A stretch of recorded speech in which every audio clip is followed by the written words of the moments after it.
Right now, somewhere on Earth, it's already tomorrow while it's still today where you are. Time zones handle that difference smoothly, most of the time. But in 1994, one small Pacific nation did something no country had ever done before. It deleted an entire day from existence. And to understand why, you first have to understand a problem that had been quietly splitting one country in half for decades. Kiribati is a nation made up of 33 coral islands scattered across a massive stretch of the Pacific Ocean. The problem was where those islands happened to sit. The international date line, the imaginary boundary separating one calendar day from the next, ran directly through the middle of Kiribati territory. This meant something genuinely bizarre. When it was Monday on one side of the country, it was Sunday on the other side, despite these islands belonging to the exact same nation, the exact same government, and often the exact same time zone in terms of the actual hour on the clock. This wasn't just a confusing technicality. It created real, practical chaos. Government offices on one side of the date line were closing for the weekend, while offices on the other side were just starting their work week. Businesses couldn't coordinate schedules with their own government. Banks in the Eastern Islands closed on days when banks in the Western Islands were open, making basic financial transactions unnecessarily complicated.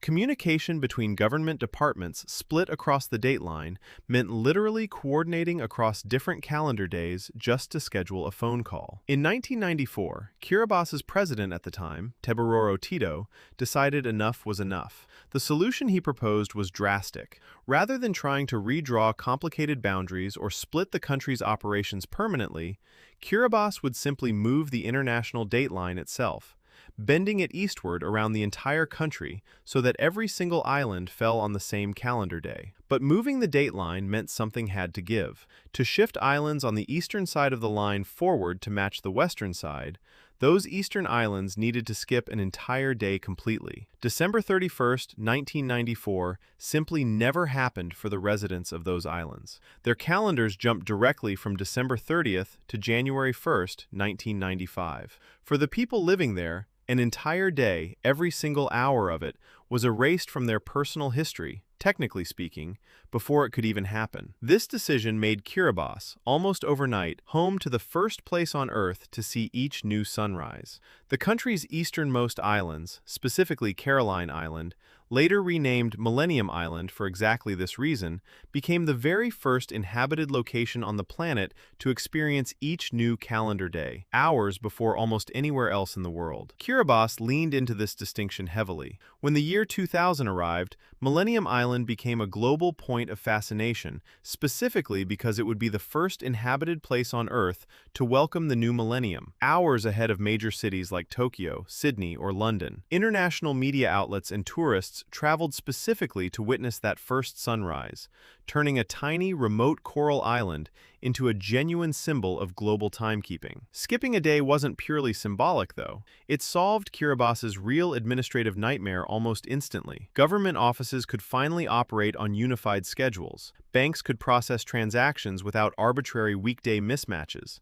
Businesses could coordinate operations across the entire nation without needing to track two completely separate calendars simultaneously.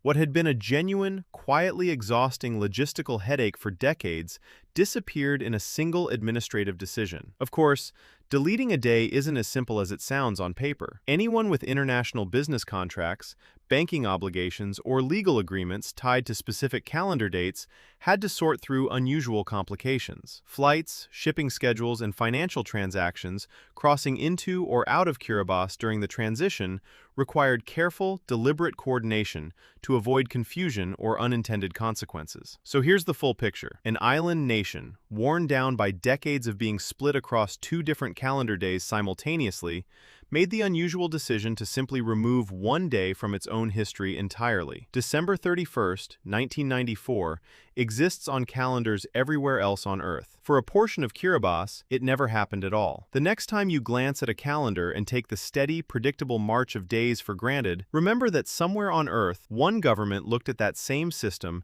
and decided the simplest fix wasn't rearranging the problem, it was erasing a day completely.